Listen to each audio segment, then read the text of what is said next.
처음엔 그냥 떠나고 싶었습니다. 누구에게도 말하지 않고 목적지도 없이요. 평생 누군가의 딸, 아내, 엄마 그리고 할머니로 살았으니까요. 그런데요. 그 여행에서 그 사람을 만나게 될 줄은 정말 몰랐습니다.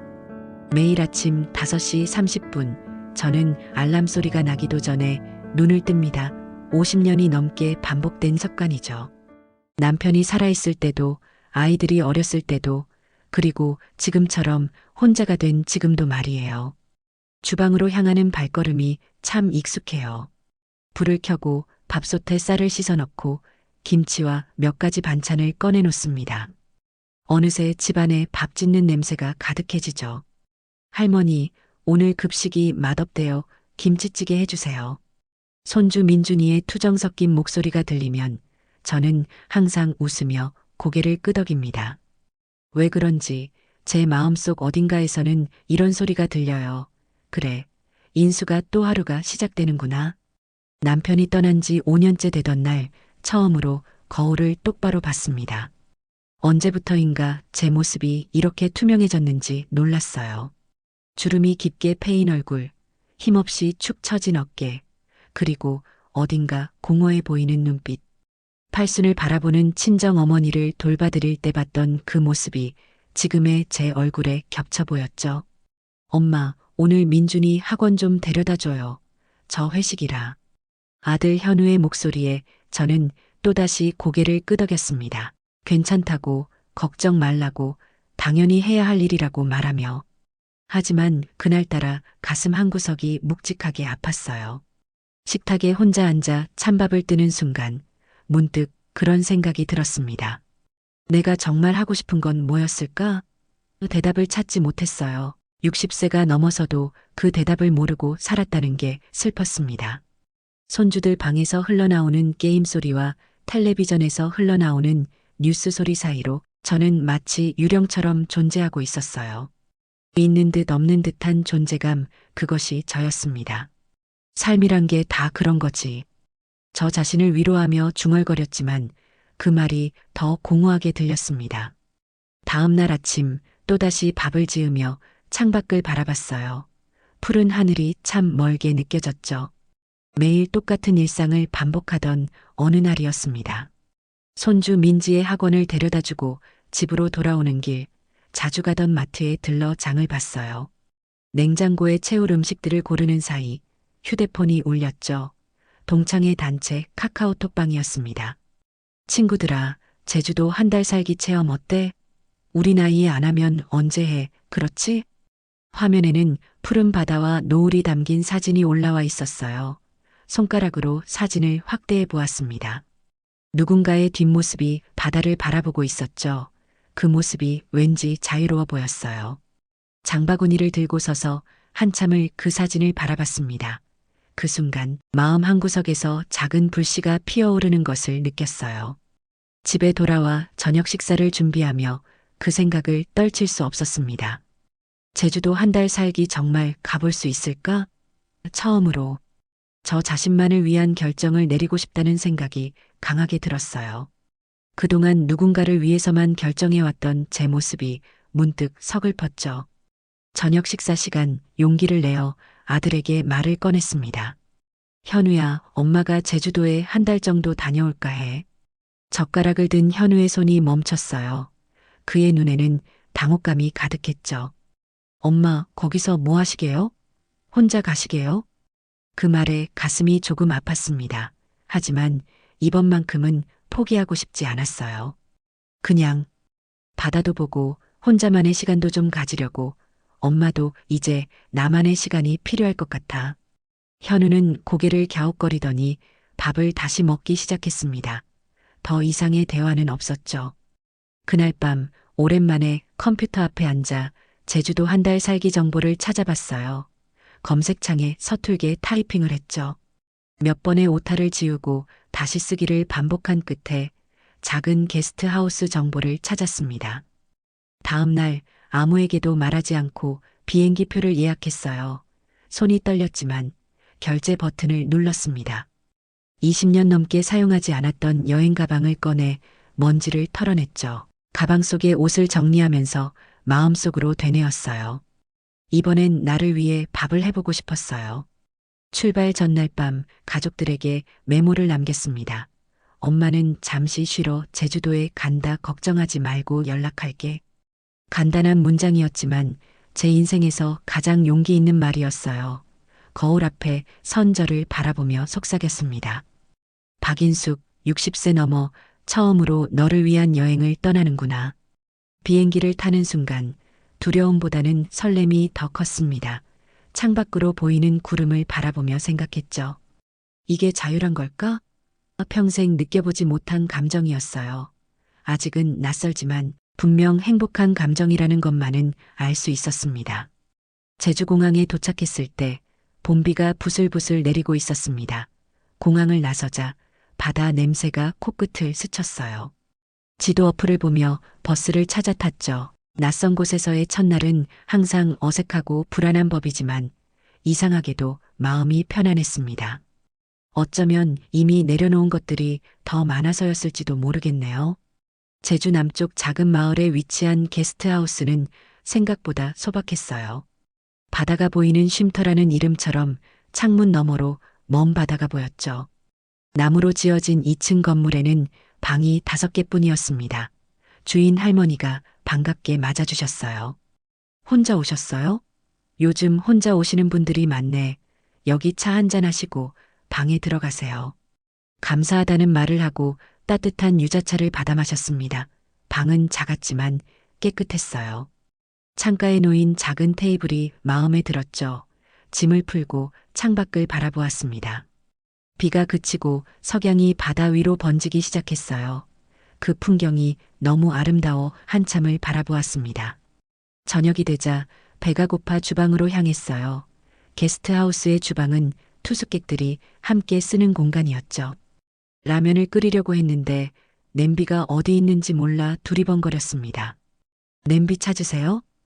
뒤에서 들려온 목소리에 놀라 돌아봤어요. 키가 크고 단정한 인상의 남자분이 서 있었죠.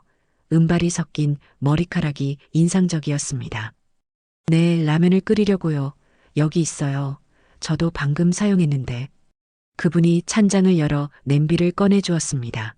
감사하다는 말을 하고 라면을 끓이기 시작했어요. 그 사이 그분은 식탁에 앉아 책을 읽기 시작했죠. 뜨거운 라면을 앞에 두고 저도 식탁에 앉았습니다. 혼자 여행 오셨어요? 문득 그분이 물었어요. 저는 고개를 끄덕였죠. 네, 처음으로 혼자 여행을 왔습니다. 저도요. 이름이 최명호입니다. 서울에서 왔어요. 박인숙이라고 합니다. 저도 서울에서 왔네요. 그렇게 짧은 인사를 나눈 후 우리는 각자의 방으로 돌아갔습니다. 창가에 앉아 오늘 하루를 되돌아봤어요. 낯선 곳에서의 첫날이 생각보다 평온했다는 것에 안도했죠.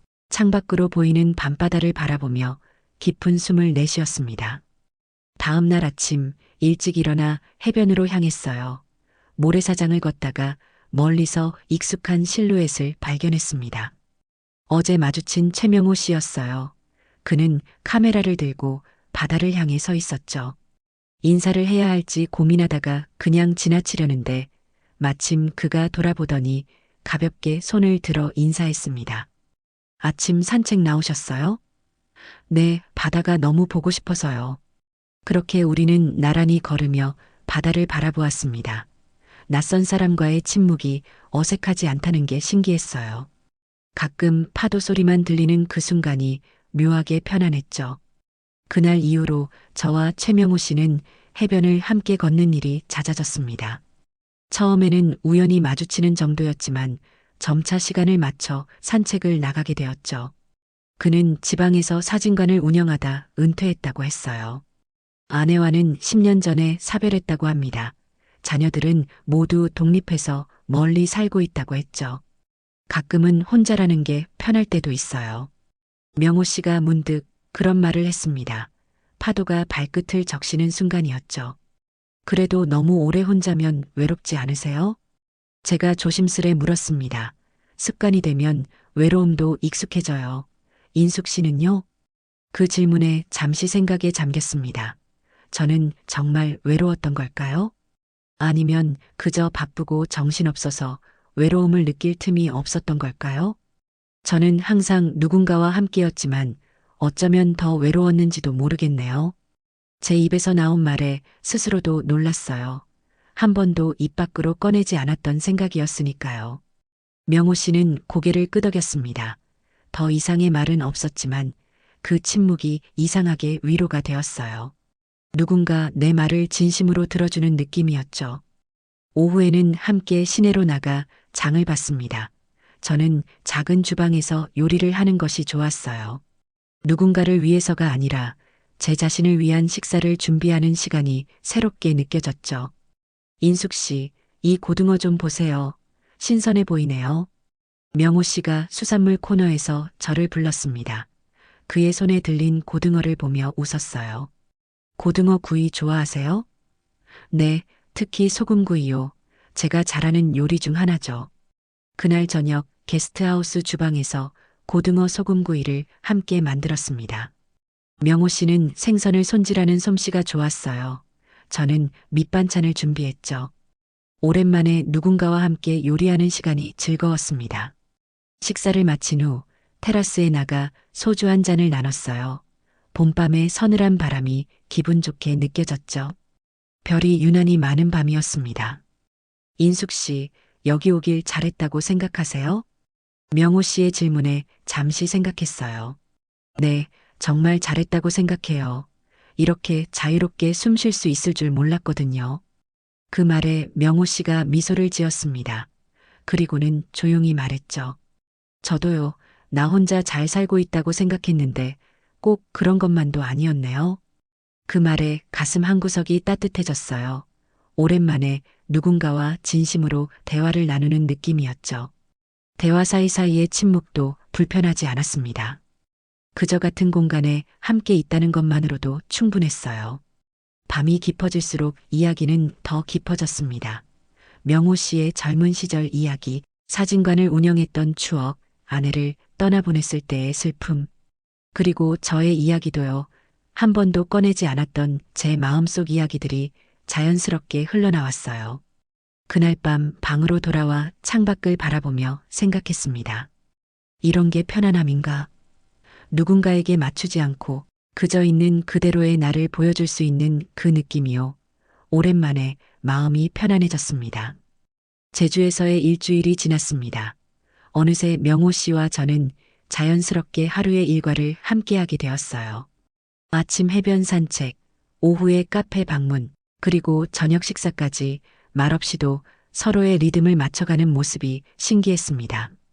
오늘은 섬 동쪽으로 드라이브를 가기로 했어요. 명호 씨가 렌터카를 빌려왔죠. 푸른 바다가 펼쳐진 해안도로를 달리는 동안 차창 밖으로 보이는 풍경에 가슴이 벅차올랐습니다. 이런 자유로움을 왜 더 일찍 느끼지 못했을까 하는 생각이 들었어요.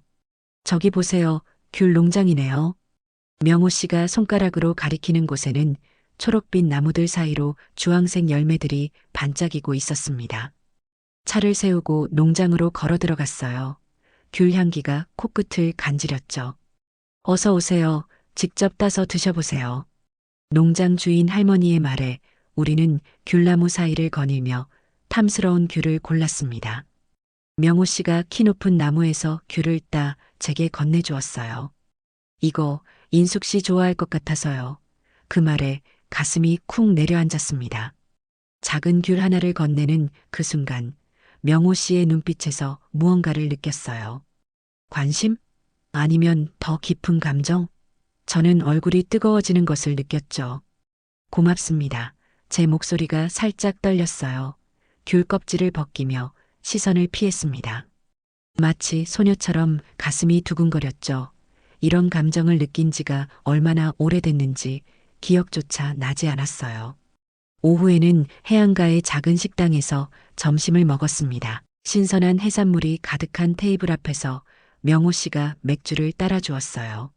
여행은 원래 계획했던 대로 한 달 동안 머무르실 건가요? 명호 씨가 문득 물었습니다. 아직 확실하진 않아요. 하지만 조금 더 머물고 싶어요. 여기서의 시간이 너무 좋으니까요. 저도 그렇게 생각합니다. 처음엔 2주일만 있을 생각이었는데 말끝을 흐리는 명호 씨의 표정이 묘하게 느껴졌어요. 우리 사이에 흐르는 미묘한 긴장감이 있었죠. 말로 표현되지 않은 감정들이 공기 중에 떠다니는 것 같았습니다. 저녁에 게스트하우스로 돌아오는 길, 석양이 바다를 붉게 물들였어요. 해변가 벤치에 앉아 그 풍경을 바라보았습니다. 명호 씨가 조용히 제 어깨에 카디건을 걸쳐 주었죠. 바람이 쌀쌀해요. 그의 손길이 잠시 제 어깨에 머물렀습니다. 그 순간 마음 한구석이 따뜻하게 녹아내리는 것을 느꼈어요. 제주도에 오길 정말 잘했네요. 제가 작게 중얼거렸습니다. 네, 정말 그래요. 명호 씨의 목소리에도 같은 감정이 담겨 있었습니다. 게스트하우스로 돌아와 방에 들어온 후 오랫동안 꺼내지 않았던 화장품 파우치를 열었어요. 그 안에는 거의 사용하지 않았던 분홍빛 립스틱이 있었죠. 조심스레 입술에 발라보았습니다. 거울 속에 비친 제 모습이 낯설면서도 반갑게 느껴졌어요. 이 나이에 설레는 게 부끄러운 줄 알았습니다. 거울 속 제 모습에게 속삭였어요. 하지만 입가에 번지는 미소를 감출 수 없었죠. 오랜만에 찾아온 이 설렘이 제 인생의 새로운 봄을 알리는 것만 같았습니다. 제주에서의 날들이 꿈처럼 흘러갔습니다. 명호 씨와 함께한 3주가 지나는 동안 저는 전에 느껴보지 못한 많은 감정을 경험했어요.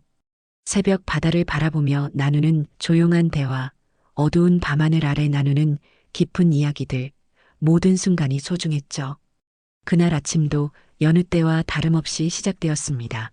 해변 산책을 마치고 카페에 들러 아침을 먹었어요. 명호 씨는 평소보다 조용해 보였죠. 무언가 말하고 싶은 듯 입을 여러 번 열었다가 다시 다물었습니다. 인숙 씨, 사실은 커피잔을 만지작거리던 명호 씨가 드디어 입을 열었어요. 내일 서울로 돌아가야 할 것 같습니다. 그 말에 제 마음이 철렁 내려앉았습니다. 머릿속이 하얘지면서 무슨 말을 해야 할지 몰랐어요. 그저 무심한 듯 대답했죠. 그렇군요. 벌써 시간이 그렇게 됐네요. 제 목소리가 평소보다 작게 나왔습니다. 가슴 한구석이 아파오는 것을 느꼈지만 표정 관리를 하려고 노력했어요. 명호 씨도 제 눈을 마주치지 못하고 창밖을 바라보았죠. 갑자기 아들에게서 연락이 왔어요. 집에 일이 좀 생겼다고. 억지로 웃으며 저는 고개를 끄덕였습니다. 이해한다는 듯이요. 하지만 속으로는 무언가가 무너져 내리는 것 같았어요. 이렇게 끝나는 건가? 겨우 3주 만에? 그날 오후 우리는 평소처럼 함께 시간을 보냈지만 뭔가 달랐습니다. 말없이 걸었던 길, 나란히 앉아 바라보던 바다, 모든 것이 마지막처럼 느껴졌어요. 명호 씨의 손이 우연히 제 손에 닿을 때마다 가슴이 아팠습니다.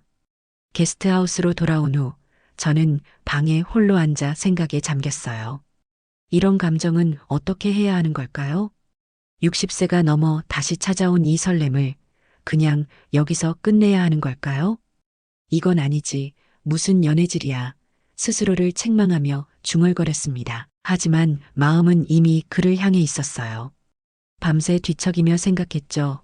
서울로 돌아가면 다시 예전의 일상으로 돌아가게 될 텐데 그걸 견딜 수 있을까? 창밖으로 보이는 달빛이 방안을 희미하게 비추었습니다. 마음이 복잡했어요. 한편으로는 이 감정이 부끄럽게 느껴졌고 다른 한편으로는 이렇게 보내기엔 너무 아쉽다는 생각이 들었죠. 다음 날 아침 명호 씨는 짐을 싸고 있었습니다. 저는 무거운 마음으로 그를 배웅하러 나갔어요. 현관에서 그를 마주쳤을 때 우리 둘 다 말을 잇지 못했죠. 어색한 침묵이 흘렀습니다. 인숙 씨, 제주에서의 시간이 정말 좋았습니다. 명호 씨가 조심스레 말을 꺼냈어요. 저도요, 정말 행복했어요. 제 목소리가 살짝 떨렸습니다. 그때였어요. 명호 씨가 조심스럽게 제 손을 잡았습니다. 따뜻한 그의 손길에 마음이 또 한 번 무너져 내렸어요. 우리 서울에서도 만날 수 있을까요? 그의 목소리에는 불안과 기대가 섞여 있었습니다. 제 심장이 크게 뛰었어요. 대답해야 한다는 것을 알면서도 말이 나오지 않았죠. 이 나이에 새로운 시작을 한다는 것이 두려웠습니다. 하지만 더 두려운 건 이 기회를 놓치고 평생 후회하는 것이었어요. 우리 서울 가서도 밥이나 한 끼 어때요? 명호 씨의 조심스러운 제안에 저는 잠시 망설였습니다. 머릿속에서는 수많은 생각들이 교차했어요. 이게 맞는 걸까? 이 나이에 새로운 관계를 가족들은 어떻게 생각할까? 하지만 마음 한구석에서는 이미 답을 알고 있었습니다. 이 기회를 놓치면 평생 후회할 것 같았어요. 천천히 고개를 끄덕였죠. 네, 좋아요. 그 순간 창밖에서 아침 햇살이 비쳐 들어왔습니다. 마치 우리의 새로운 시작을 축복해주는 것 같았어요. 명호 씨의 얼굴에 환한 미소가 번졌고 그 모습에 저도 웃음을 감출 수 없었죠. 그럼 제가 먼저 연락드릴게요. 인숙 씨. 명호 씨는 제게 전화번호를 물은 후 조심스럽게 제 손을 잡았어요. 따뜻한 그의 손길이 제게 안정감을 주었습니다. 마치 걱정하지 마세요. 이건 끝이 아니니까요라고 말해주는 것 같았죠. 명호 씨가 떠난 후 저는 해변을 혼자 걸었습니다. 마음은 복잡했지만 이상하게도 편안했어요. 파도가 모래사장을 적시고 물러가는 모습을 바라보며 생각했죠. 인생도 이런 게 아닐까? 밀려왔다가 물러가고 다시 밀려오고 그 과정에서 우리는 조금씩 변해간다는 것을. 게스트하우스로 돌아오는 길 휴대폰이 울렸습니다. 아들 현우의 전화였어요. 엄마, 언제 돌아오세요? 민준이가 할머니 보고 싶대요. 그 말에 현실로 돌아온 느낌이었습니다. 잠시 망설이다 대답했어요. 일주일 후에 돌아갈 거야. 걱정하지 마. 엄마, 괜찮으세요? 목소리가 좀 달라요. 응? 아, 그냥 바닷바람 쐬고 왔더니 기분이 좋아서 그런가 보다. 통화를 마친 후 문득 걱정이 밀려왔습니다. 서울에 돌아가면 과연 이 감정을 지킬 수 있을까? 일상의 무게에 다시 짓눌리게 되진 않을까? 그리고 명호 씨, 정말 연락이 올까? 저녁에는 게스트하우스 주인 할머니와 함께 식사를 했습니다. 명호 씨가 없는 자리가 왠지 허전했어요. 아저씨 떠나셨네. 두 분이 참 잘 어울리셨는데. 할머니의 말에 저는 살짝 당황했죠. 그렇게 눈에 보였던 걸까요? 아, 그냥 우연히 알게 된 분이에요. 세상에 우연은 없어. 다 이유가 있는 법이지. 할머니의 말이 가슴에 와닿았습니다. 정말 우연이었을까? 아니면 이미 정해진 운명이었을까? 생각해보면 제 인생에서 스스로 선택한 중요한 결정들이 많지 않았어요. 이번만큼은 제가 선택한 길을 걷고 싶었습니다. 밤이 깊어갈수록 명호 씨에 대한 생각이 더욱 선명해졌어요. 그의 조용한 웃음소리, 바다를 바라보던 눈빛, 제 이름을 부를 때의 목소리, 모든 것이 그리웠습니다. 창가에 앉아 밤하늘을 바라보며 생각했어요. 이 한 끼가 누군가에게는 하루를 기다릴 이유가 됩니다. 그 순간 휴대폰에 메시지가 도착했습니다. 명호 씨였어요. 무사히 도착했습니다. 인숙 씨, 오늘도 좋은 꿈 꾸세요. 간단한 문자였지만 제 마음을 따뜻하게 해주기에 충분했습니다. 손가락으로 화면을 어루만지며 답장을 보냈어요. 감사합니다. 좋은 꿈 꾸세요. 이렇게 새로운 챕터가 시작되는 걸까요? 60세가 넘어 찾아온 설렘, 두렵지만 기대되는 마음이 더 컸습니다. 제주도에서의 마지막 일주일은 그리움과 기대가 교차하는 시간이었습니다.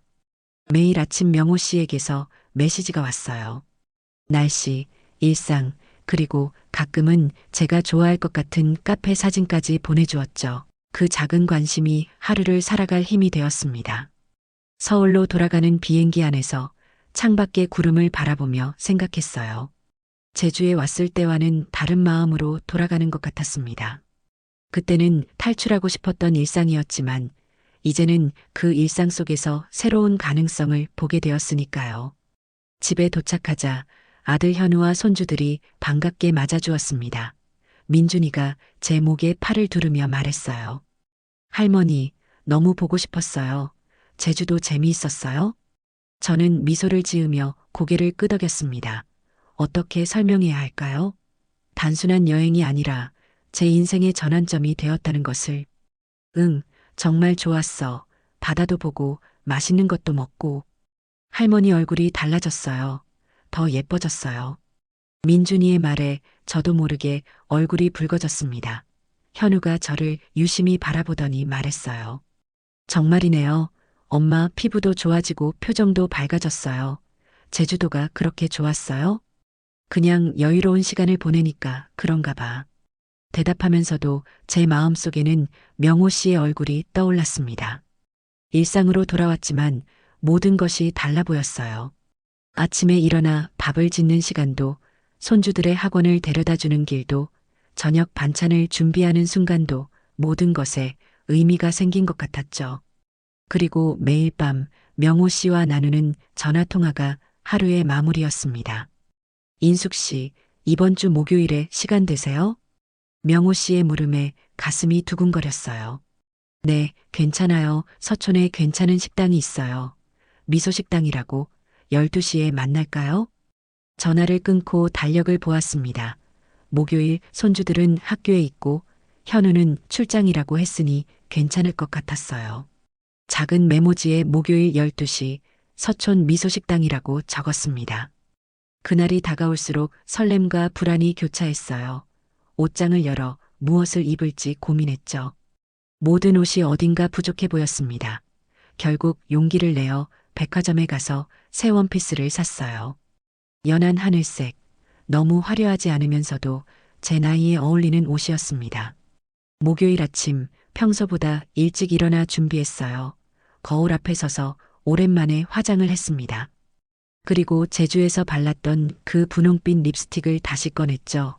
거울 속 제 모습이 낯설면서도 좋아 보였어요. 현관에 신발을 신으려는데 문득 불안한 마음이 들었습니다. 이렇게 해도 될까? 이 나이에 새로운 시작이라니 하지만 곧 마음을 다잡았어요. 이번만큼은 제 마음대로 하고 싶었으니까요. 서촌의 작은 식당 앞 명호 씨가 기다리고 있었습니다. 저를 보자 환하게 웃었어요. 그 미소에 모든 불안이 사라졌죠. 인숙 씨, 정말 예쁘시네요. 명호 씨의 진심 어린 말에 가슴이 따뜻해졌습니다. 식당으로 들어가며 생각했어요. 이게 바로 행복인가 봅니다. 식탁에 마주 앉아 이야기를 나누는 동안 제주도에서의 기억들이 새록새록 떠올랐습니다. 함께 걸었던 해변, 나누었던 이야기들, 그리고 지금 서울의 작은 식당에서 이어지는 우리의 이야기. 집으로 돌아와 식탁에 다시 작은 메모지를 놓았어요. 다음 주 수요일 북촌 카페에서. 거울 앞에 선 저는 다시 한번 립스틱을 바르며 웃었습니다. 이번엔 나를 위해 살아볼 참입니다. 황혼의 사랑은 불꽃이 아닙니다. 다만 식지 않는 온기한 조각이면 충분합니다. 이제야 저는 제 자신을 위한 삶을 시작하게 되었어요. 늦었지만 이제라도 찾은 이 행복을 소중히 간직하며 걸어갈 생각입니다. 처음으로 누구 눈치도 보지 않고 떠났던 그 여행이 결국 저를 저 자신에게로 데려다 주었으니까요.